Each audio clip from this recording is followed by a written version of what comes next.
यहाँ पर general caste criminal नहीं बन रही, बल्कि जो शोषण कर रहा है वो क्रिमिनल बन रहा है। शोषण करने वाले लोग कौन? आप क्यों मान के चलते शोषण करने वाले आप ही हैं? अगर शोषण करने वाला में SC ST भी है तो वो भी उसी दायरे में आ जाएगा। किसी के नेता स्वार्थी हैं, अपने फायदे के लिए सोचते हैं, वो केवल वो पार्टियों में चापलूसी करते रहते हैं, पैसा कमाने में लगे हुए हैं। और वो सबसे बड़ी बात यह है कि वो दब्बू टाइप के लोग हैं।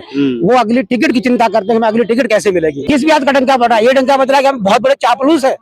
बगल का पाकिस्तान समझौता करने में जा रहा है, इतना बड़ा देश है, वो चुपचाप बैठा हुआ गूंगा से गुर खाए हुए। क्या है? आप तो लड़ाई करने जाते हैं विदेशों, कराने जाते हैं विदेशों में ना। जब आप जाते तब लड़ाई होती है, आपके जाने पर लड़ाई तैयार हुई। अब लड़ाई कराने वाले बुद्ध कहने से नहीं बात बनती है कि बुद्ध के देश से आए शांति की बात करते हैं। बसदेव कुटुंबकम कहने से बात नहीं बनती है।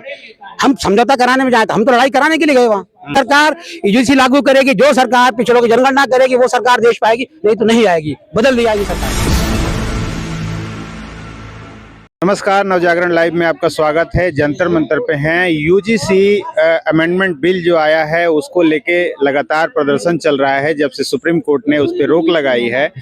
तो एक पक्ष कह रहा है कि ये बिल लागू होना चाहिए, तो दूसरा पक्ष कह रहा है कि इस बिल का विरोध होना चाहिए, ये लागू नहीं होने लायक है। हमारे साथ अध्यक्ष जी हैं जो all India backward classes federation का जो आज धरना है उसके अध्यक्ष हैं। सर, क्या कहेंगे आज जो ये प्रोटेस्ट हो रहा है?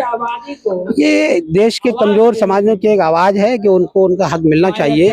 और जहाँ तक UGC का मामला, UGC में तो सिंपल एक प्लेटफॉर्म बनाने की बात सुप्रीम कोर्ट ने कही है कि जिसमें जिन बच्चों के माता पिता लड़ाई सुप्रीम कोर्ट में लड़ने गए इस बात के लिए कि उनके बच्चों ने आत्महत्या कर ली, और उसके बाद कोर्ट ने डायरेक्शन दिया और सरकार ने उसे मंजूर किया, सरकार ने दिशा निर्देश दिए UGC को, मगर उसके बावजूद भी उस पर स्टे लगा दिया गया। क्यों? आखिर मुझे अभी तक बात समझ में नहीं आई। क्या लोग कमजोर समाजों को अपनी बात कहने का हक भी नहीं है यूनिवर्सिटीज में कि हमारे साथ शोषण हो रहा है? शोषण होता नहीं है क्या? शोषण होता है तो कहने का बात तो सुनना चाहिए भाई। बात तो सुनो। इसमें कोई ये नहीं कि केवल अगर UGC लागू हो जाएगा, वहां पर एक प्लेटफॉर्म मिल जाएगा यूनिवर्सिटी में बात कहने का, तो उससे एकदम कोई कानून ऐसा बदल जाएगा, सब जेल चले जाएंगे लोग। अच्छा, 2012 में जब ये कानून लागू होता है तो इसके बाद जब रोहित वेमुला और वो पायल तड़वी की जो मदर जाती हैं, तो यही CJI उस कमेटी में थे, उस बेंच में थे, जिन्होंने कहा कि इसको और सख्त करने की जरूरत है। और जब वो सख्त होकर कानून आया तो वही कह रहे हैं कि हम क्या देश को पीछे ले जाना चाहते हैं। नहीं तो ये CJI जब थे तो उस वक्त CJI कौन था? जब ये चीफ जस्टिस थे, तो जब ये उस कमेटी, उस वक्त CJI कौन था? ये उत्तर आपको देना पड़ेगा मुझे। उस वक्त CJI कौन थे? 2012 में, अब 12 में नहीं, उसके ये बात की बात है। हाँ, जब अभी जो निर्णय आया है उस वक्त CJI दूसरे थे। हाँ, वो सही सोचने वाले लोग थे, CJI सही नहीं सोच पा रहे हैं। हाँ, और फिर ये खुद उस कमेटी में थे, आज उसको मना कर रहे हैं। ये तो खुद नहीं। CJI से पूछोगे आप, तब आप क्या सोच रहे थे, आज क्या सोच रहे हो आप?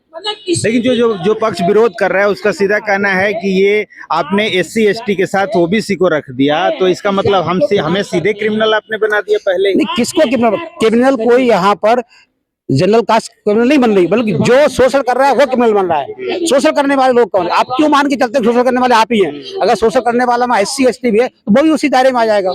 यहाँ पर जात की बात इसमें लिखा ही नहीं कहेंगे कि केवल अगर जो शोषण करेगा उसका शिकायत नहीं होगी, बल्कि SC जनरल क्लास के लोगों को पकड़ लिया जाएगा। वहाँ जो भी शोषण कर रहा है वो मिसयूज होगा, हमारे बच्चों का लाइफ खराब हो जाएगा। किसका खराब होगा? उनके बच्चे जिसमें आ ही नहीं, उनका मतलब ही नहीं है।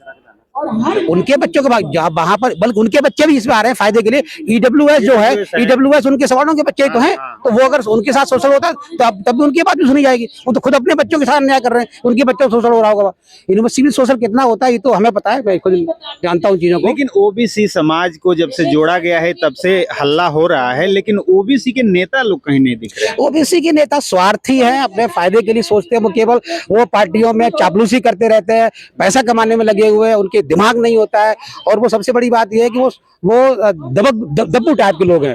वो अगली टिकट की चिंता करते हैं, हमें अगली टिकट कैसे मिलेगी, ये सवाल होता है। तो OBC में मैं जहां तक देखता हूं, कश्मीर से लेकर कन्याकुमारी तक एक भी पार्लियामेंट में बोलने वाला OBC के लीडर हो किसी भी पार्टी का, मुझे बताओ। नहीं है कोई। राहुल गांधी बोलते हैं कांग्रेस पार्टी की तरफ से, बगैर OBC का नेता कोई बोलता ही नहीं है। तमाम सत्तारूढ़ पार्टी का तो एक भी नेता OBC का बोलता नहीं, गूंगे से गुड़ खाए बैठे रहते हैं वहाँ, आंखों पट्टी बांधे हुए। क्या उनके बारे में कहूँ? उनके बारे में 19 मार्च को सुनवाई थी, लेकिन 19 मार्च को सुनवाई टल गई और अभी कुछ नहीं दिख रहा है कि कब इसका डेट आएगा। तो ये क्या होगा? ये सब टालने की प्रक्रिया है, टल रहा है, सुप्रीम कोर्ट खुद टाल रहा है, सरकार उस पर पैरवी नहीं करेगी। लेकिन ये जरूर है कि जन जन इस वक्त जाग चुका है OBC का देश में, और ये एक चुनावी मुद्दा बड़ा बनेगा कि UGC लागू नहीं होगा, जनगणना नहीं होगी, पिछड़ों की जनगणना नहीं होगी, तो पिछड़ों कि जनगणना का देश में नहीं होती है तो वो सरकार बन नहीं सकती जिसे पिछड़ों का हक नहीं होगा।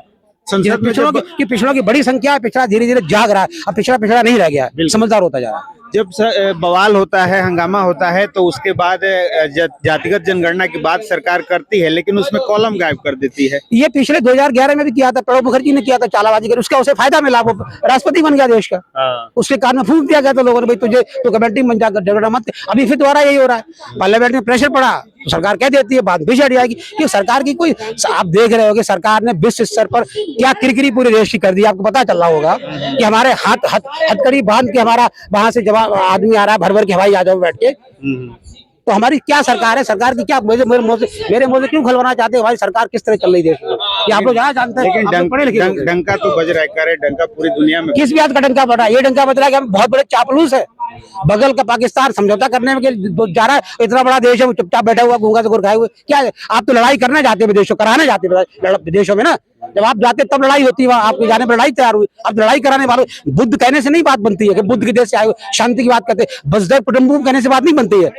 हम समझौता कराने में जाए तो हम तो लड़ाई कराने के लिए गए वहां। फिर लेकिन अब प्रधानमंत्री जी एक संकेत दे दिए हैं कि अभी जो है कोरोना में जिस तरह की स्थिति थी वैसे हालात के लिए देश तैयार रहे।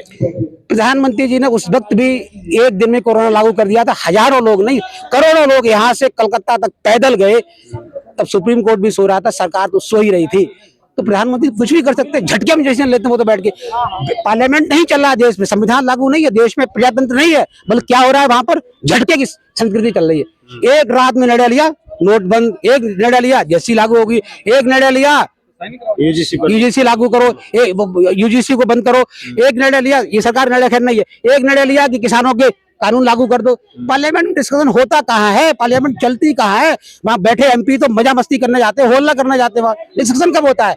क्योंकि सरकार डिस्कशन कराना चाहती नहीं है, क्योंकि सरकार झेलना नहीं चाहती है, सरकार सही चीजें सोचना नहीं चाहती है। और सरकार में बहुत सारे लोग ऐसे बैठे जिनके पास पढ़ाई लिखाई कुछ नहीं है, बेवकूफ लोग बैठे हुए देश में, देख सत्ता पर। चलिए आखिरी सवाल, अगर यूजीसी का फैसला आपके खिलाफ आता है तो ओबीसी समाज क्या करेगा? लड़ाई लड़ेगा, सरकारें बदलेगा, यूजीसी इकट्ठा हो रहा है देश में, चुनावी मुद्दा बनेगा ये। जो सरकार यूजीसी लागू करेगी, जो सरकार पिछड़ों की जनगणना करेगी, वो सरकार देश पाएगी, नहीं तो नहीं आएगी, बदल दी जाएगी सरकारें। लेकिन जो जानने वाले लोग हैं वो उनका ये कहना है कि यूपी चुनाव से पहले यूजीसी पे कुछ नहीं होगा। जब भी चाहे, यही तो एक लंबी प्रक्रिया है, चलता रहेगा मामला, चुनाव आते रहेंगे जाते रहेंगे, इससे फर्क नहीं पड़ता। लेकिन आप लोग सड़क पे? हाँ, सड़क पे।